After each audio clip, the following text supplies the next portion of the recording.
Good morning. I'm Williams Mosley.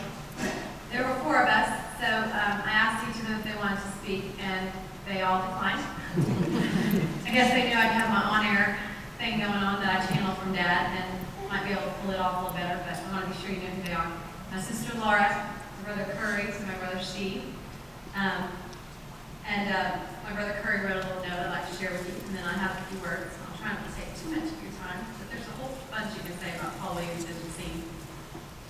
My brother says, on behalf of the entire family, we would like to thank you for attending this memorial service. Some of you have known Paul for a long time, others not so long. He says, my dad was pretty cool. We shared many good times together, and there were some bad. My dad helped people. He helped a lot of people. Many of you here know this through your own experience. My dad paid his bills over the years. He also paid a lot of mine. My dad always worked. Well, if he wasn't working, it probably wasn't his idea. Anytime throughout my life if I sincerely needed something, he provided it. That's pretty cool. I want to say that right now, the most important thing to me about my dad is that he was a good example. Not perfect, but in so many ways, he has been a good example. Thank you again. Now, I might be a little serious, but bear with me. Dad and I both love to read. This was an author that we shared enjoyment of, Max Lucado. I was going to tell him to read him in the bathroom. Very end of this one, it's called The Applause of Heaven. I just want you to picture with me this. Max is writing about arriving on a jet plane. He says to all of us, you'll be home soon too. You may not have noticed it, but you are closer to home than ever before. Each moment is a step taken. Each breath is a page turned. Each day is a mile marked, a mountain climbed. You are closer to home than you've ever been. Before you know it, your appointed arrival time will come. You'll descend the ramp. You'll enter the city. You'll see the faces that are waiting for you. You'll hear your name spoken by those who love you.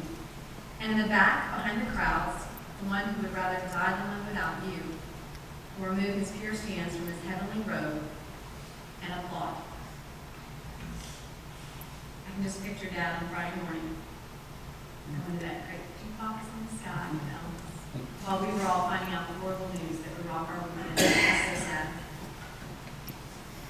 Many of you knew Paul professionally, but even so, you knew of his love of family. Even when he wasn't married to Sally, my mother, he was a constant help to her. It was a special friendship, and for all their picking at each other, I know she'll miss him dearly.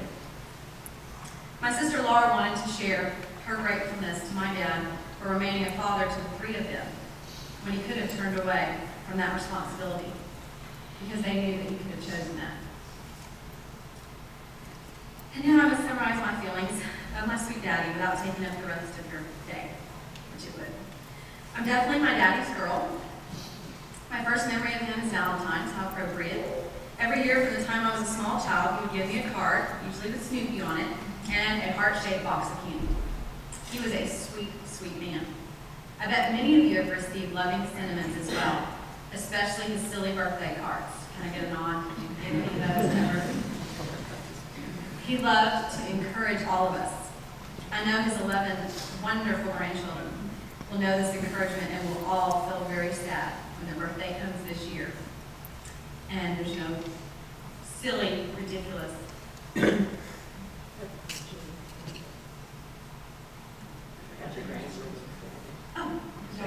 I'll say this. 11 grandchildren. These are 9. The 2 little ones are out in the back so that you can hear me. They're funny.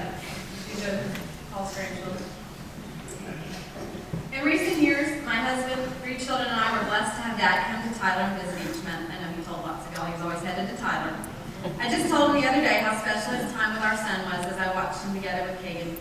Kagan has some of his traits. He loves to read like Dad did. In fact, it was really neat to watch Dad read to all 3 of my children at night like he used to read to all of us, only with Paul Williams style.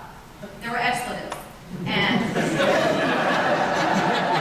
he'd be reading along about Susie and how she was talking to Billy and then just throw an expletive there about what Susie said to Billy. I guess he was either getting already short of sight and couldn't read the word, or he wanted to know if I was still awake, or he just wanted to be silly because that was all.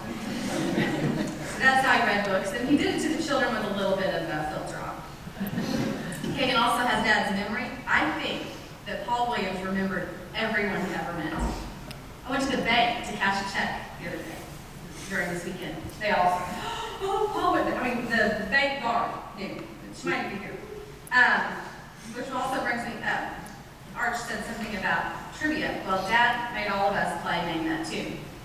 And Name That Tune goes like this. You're in the car. The song comes on. You only get like 3 seconds. Okay? Boom. He turns it down.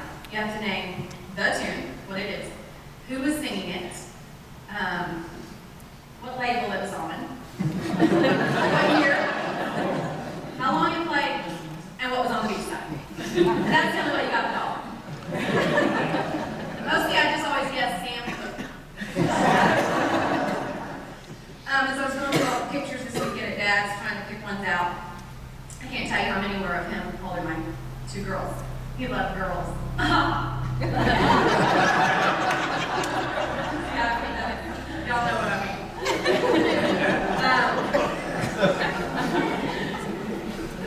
Family way of saying that. He became father to my husband, who lost his father 10 years ago, and we were so thankful all these weekends when he would come up, and Lane said to me on the way up there, I spent the last 2 hours with him Sunday night watching a dumb old slapstick comedy. And I told him and said, what would Dad have wanted to do? He would have wanted to watch a dumb old slapstick comedy and find a lot of humor in that. Dad grew up with so little that I think it spurred him on to be as successful as possible. Not so that he could brag, but so that he could give. He was so generous. As we've been cleaning up, he's lived in this apartment 12 years. Every check he wrote the last 12 years is somewhere in the apartment. A lot of them are to people, Salvation Army, Star of Mission, Easter Seals, because my uncle had cerebral palsy. Generous man. He gave so much. Our church, he didn't even belong. We went to, we've been in Tyler for the last 14 years, 15 years. He would always come back and go to church with us every month. Like, he wasn't even a member, and everybody there was ready to greet him, and he knew all their names and whatnot. And he would write checks to the church. He wasn't even a member. Speaking of church, Dad grew up with a preacher for a father, as has been said, and it wasn't easy. I think it made him fearful of God in a bad way. But he was able to heal over time. He and his father had sweet fellowship before he died in 1979. In recent years, I saw Dad's fear lessen and become a healthy, reverent fear of God, and he could enjoy church and his faith and sharing it. I'm sure y'all all got to encounter that too. His favorite verse was on his dad's gravestone, Philippians 4:4. Rejoice in the Lord always, and again I say rejoice. And he did that. He had joy in knowing God's peace. Before I say a little prayer, to end our celebrating David Paul Williams, son, father, grandfather, ex-husband, cousin, employee, and friend, so many. Let me encourage each one of you as he would have wanted me to do. If you have one of those silly cards, or his business card, or anything he ever wrote on, or something that has anything to do with Elvis, say a bobblehead or something, put it on your little bathroom vanity, on the mirror, some kind of note, and let it make you laugh at life and embrace Paul's great attitude of overcoming. He would want each of you to know how much God loves you and how very much he loved all of you. Thank you from the bottom of